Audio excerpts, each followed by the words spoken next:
पुर्तगाल के जो ट्रेडर हैं वो भारत की तरफ आ रहे हैं और भारत से वापस आ रहे हैं। उनको कितना प्रॉफिट हो रहा है? 60 टाइम्स। लेकिन सबसे मेजर चैलेंज क्या है? मेजर चैलेंज ये है कि आने में टाइम लगेगा, जाने में टाइम लगेगा, और बीच में तूफान आ गया तो और थोड़ा रुकना पड़ेगा।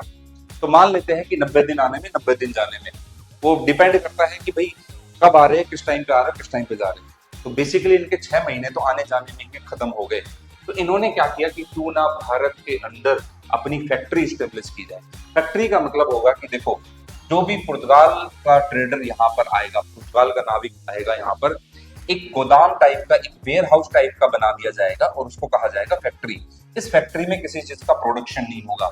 इस फैक्ट्री में सिर्फ क्या होगा, ये कोस्टल एरिया है, अलग अलग जगहों से सामान लाकर इस फैक्ट्री में इकट्ठा किया जाएगा, और इकट्ठा करने के बाद उसको फिर उस सामान को हम कुछ टाइम के बाद कहाँ भेज देंगे, जब तक जहां जाएगी हम यूरोप के अंदर भेज देंगे।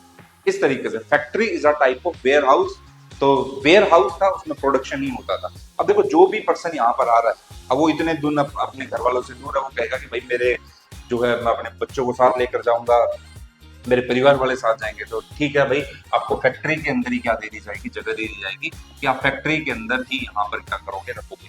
ध्यान रखना, प्रोडक्शन नहीं होता था। और इसी तर्ज पर 4 साल जब इनको हो गए, 1498 से लेके 1502 तक, इन 4 साल में इनको ये समझ में आ गया कि भारत पर कहाँ कहाँ पर रूल करना है, भारत पे कहाँ कहाँ पर ट्रेड करना है।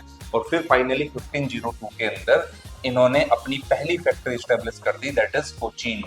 तो कोचीन के अंदर पुर्तगीज की पहली फैक्ट्री क्या हो गई, स्टेब्लिश हो गई।